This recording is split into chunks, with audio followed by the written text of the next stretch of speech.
Hi, everyone. Thank you for joining me for chapter 6 of our read aloud for Charlotte's Web. I hope you're enjoying the book. It's a really good story.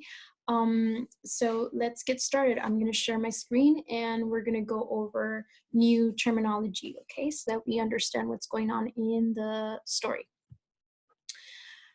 So let's go over the first word. One that you're going to hear is trout.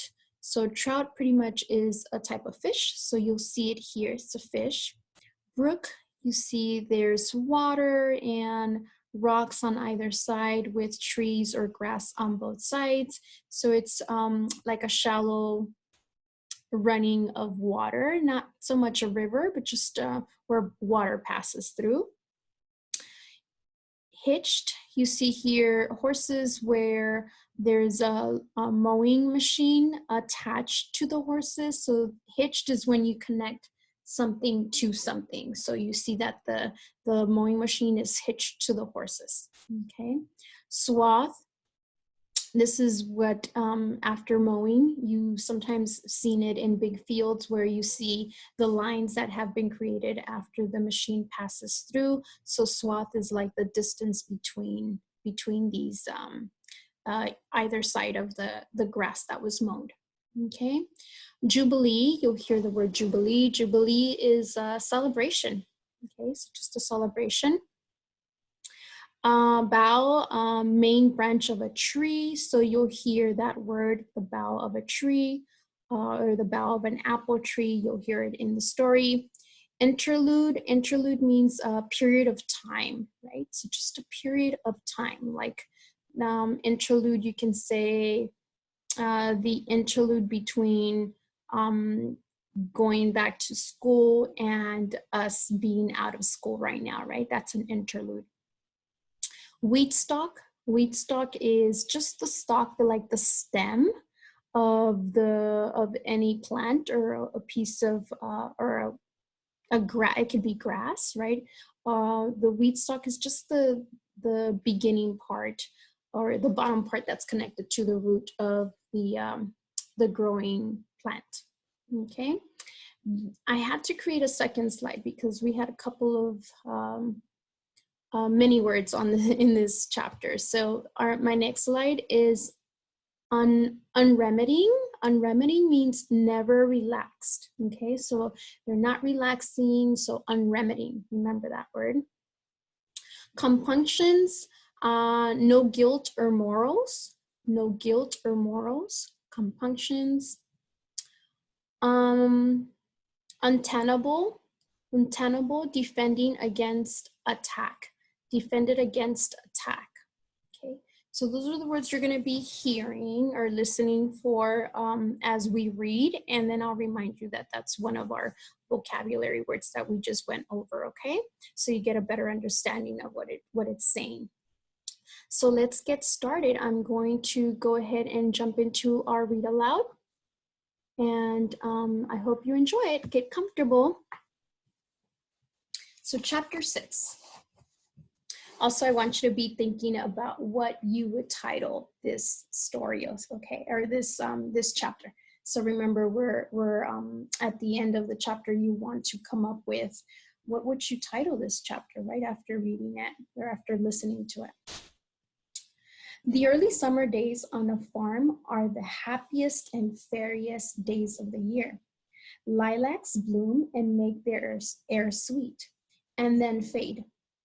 Apple blossoms come with the lilacs, and the bees visit around among the apple trees. The days grow warm and soft. School ends, and children have time to play and to fish for trouts in the brook. Avery often brought a trout home in his pocket, warm and stiff and ready to be fried for supper. Remember, Avery is Fern's brother. Now that school was over, Fern visited the barn almost every day to sit quietly on her stool. The animals treated her as an equal. The sheep lay calmly at her feet. Around the 1st of July, the workhorses were hitched to the mowing machine, right? and Mr. Zuckerman climbed into the seat and drove into the field. All morning, you could hear the rattle of the machine as it went round and round while the tall grass fell down behind the cutter bar in long green swaths. Next day, if there was no thunder shower, all hands would help rake and pitch and and and the hay would be hauled to the barn in the high hay wagon, with Fern and Avery riding on top of the load.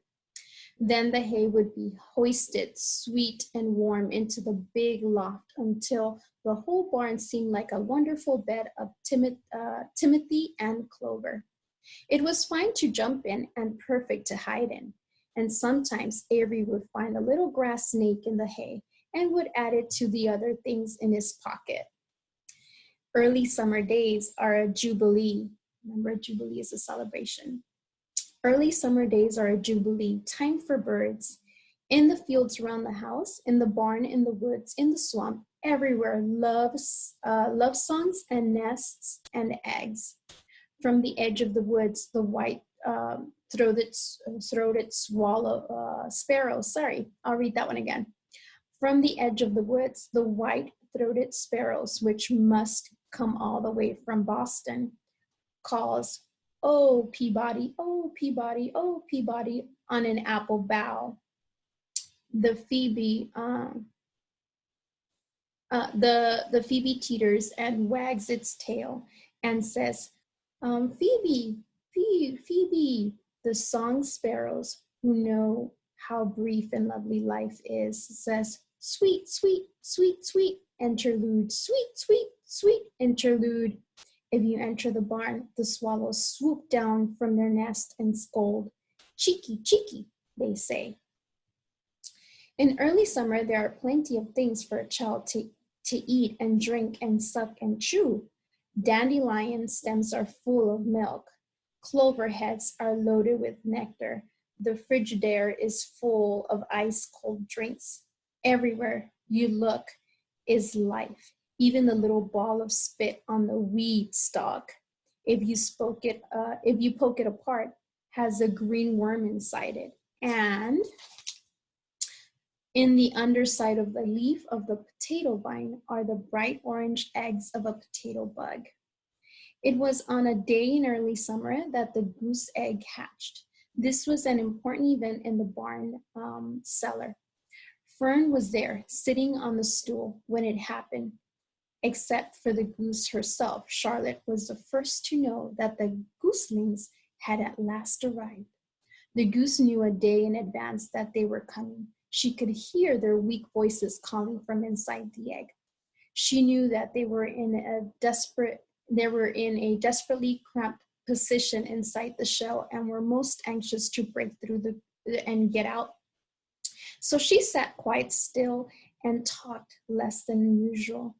When the first gooseling poked its gray-green head through the goose's feather and looked around, Charlotte spied it on and made an announcement. "I am sure," she said, "that every one of us here will be gratified to learn that after 4 weeks of unremitting effort and patience on the part of our friend, the goose, she now has something to show for it. The gooselings have arrived. May I offer my sincere congratulations?" "Thank you, thank you, thank you," said the goose, nodding and bowing shamelessly. "Thank you," said the gander. "Congratulations," shouted Wilbur. "How many gooselings are there? I can only see one." "There are 7, said the goose. "Fine," said Charlotte. 7 is a lucky number." "Luck had nothing to do with this," said the goose. "It was good management and hard work."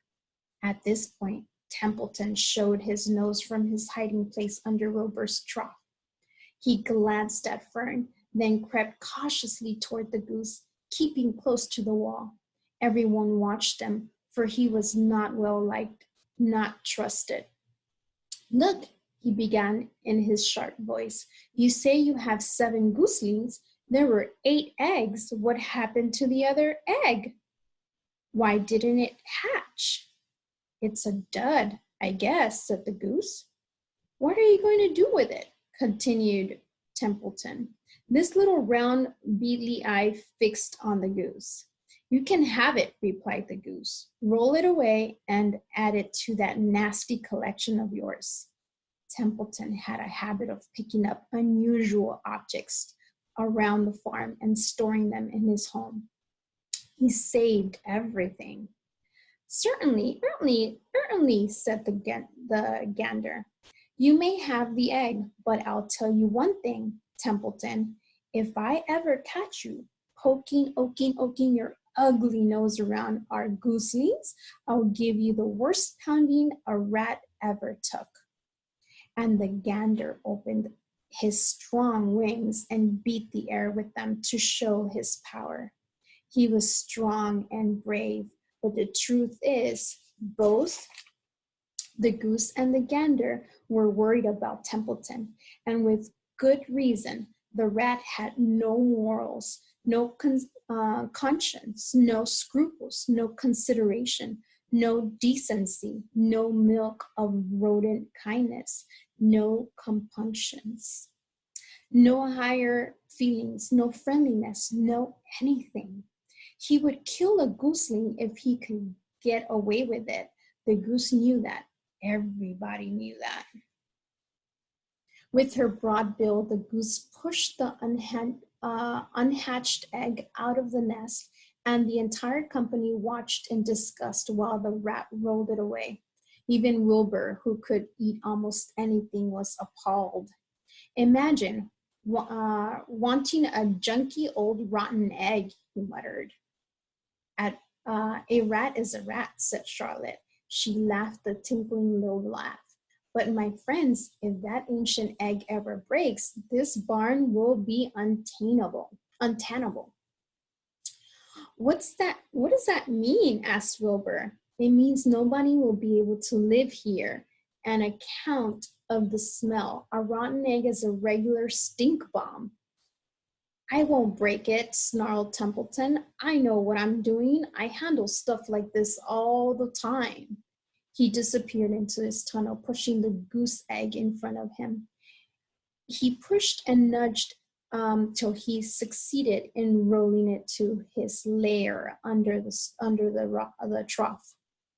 That afternoon, when the wind had died down and the barnyard was quiet and warm, the gray goose led her 7 gooselings off the nest and out into the world. Mr. Zuckerman spied them when he came with Wilbur's supper. Well, hello there, he said, smiling all over. Let's see. 1, 2, 3, 4, 5, 6, 7. 7 baby geese. Now, isn't that lovely? That was chapter 6, my friends. Let me show you what I want us to work on. Let me share my screen again with you one more time. So now that we went over the vocabulary, you read the story or you listened into the story, remember you had this chart created with Ms. Maldonado and you've been using it with Ms. Delgado as well.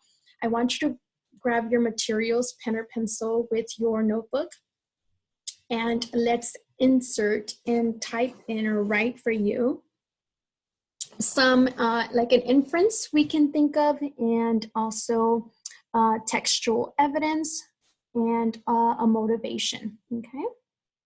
So I have one for us. I want you to think. If you need to pause the video, definitely do so you can grab your stuff, but if you're ready, so let's get started, okay? So I was thinking of Gander, the dad of the baby geese, right? So I'm gonna type, I'm thinking of Gander and what he's thinking, or you heard the story, right? What do they think about what are their feelings towards Templeton the rat? So I'm gonna write, Gander does not find Templeton to be trustworthy. Do you remember that? They really don't trust him. They said everyone knows it, that if he can get his hands on a geese, on one of the baby geese, that he would kill it. So of course they don't trust him.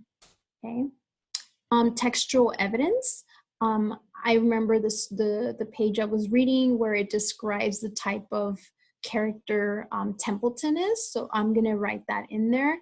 And if you can jot this down as well in your notebook, just so that we get used to writing evidence from our book, because that's what you need to be doing when you're reading, okay? So I'm gonna write Gander warns Templeton to stay away from his geese. On page, here's my evidence. Oops, stay away, sorry. On page 46, it clearly describes what type of character, oops,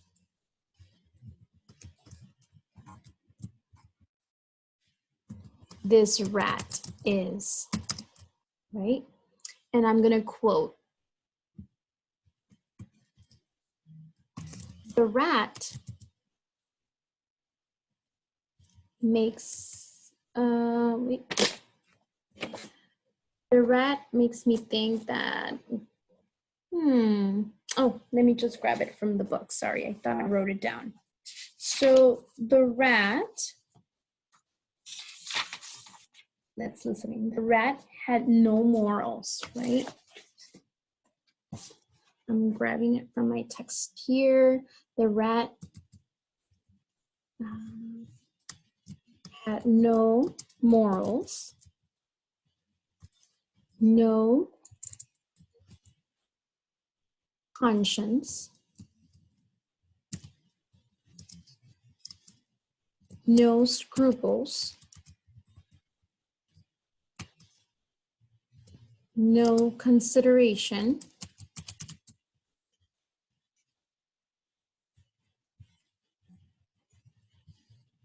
no decency,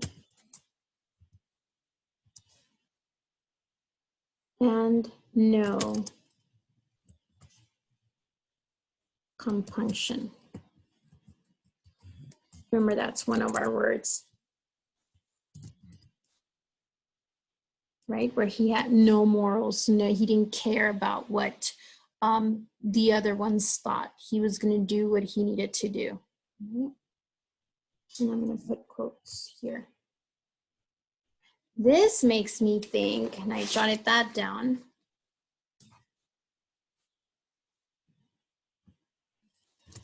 This makes me think that Gander is motivated by the fact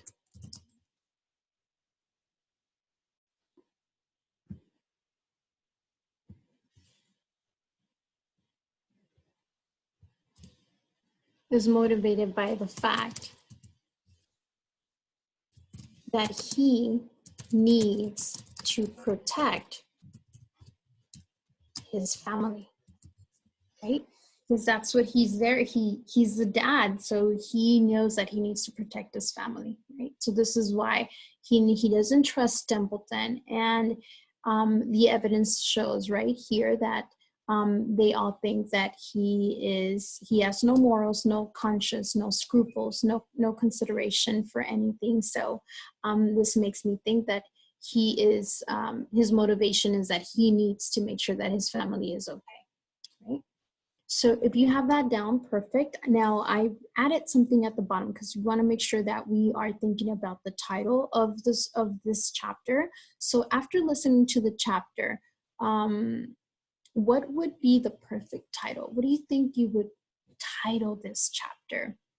I would title this chapter because think about what we read, think about what you listened to, think about what Templeton is doing with this egg, think about all the things that happen in the story. What would you title it? What would you title it, okay?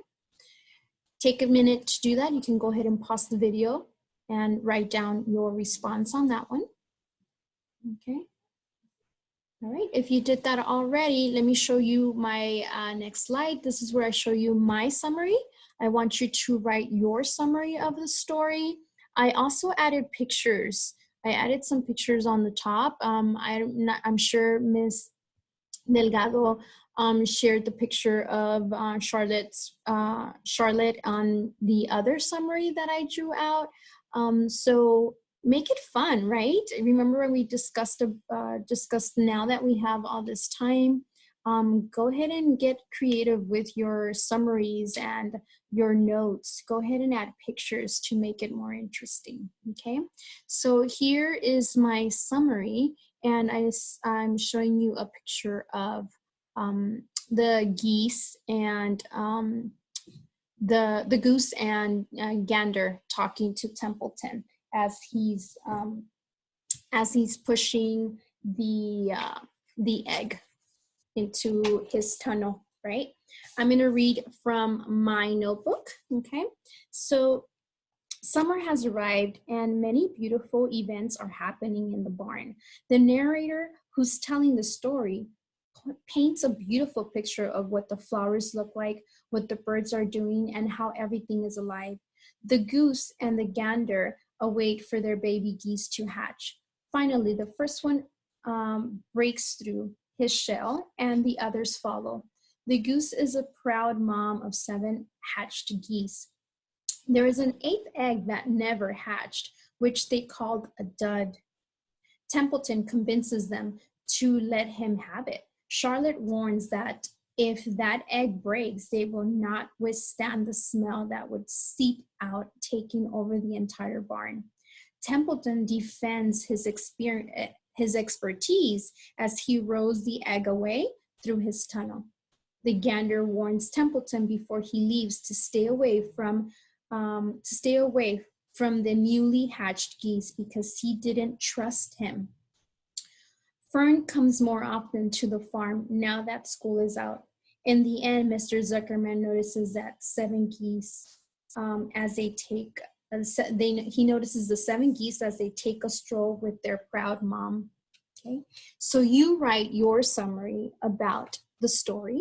If you need to listen to it again, go ahead and play the video one more time and write down your summary to this chapter, not the story, obviously, the chapter, sorry. And hopefully you enjoyed this chapter. You'll be listening to chapter 7 from Ms. Maldonado, so make sure you go to her channel to listen in for chapter 7 so that we can continue doing the read aloud with you guys, okay? I'm super excited and I hope you enjoy our read alouds and continue practicing doing your work that we're asking you to. It's very important, don't forget. And I'll see you back with the next time I'm ready to do my read aloud with you guys, okay? Have a good day.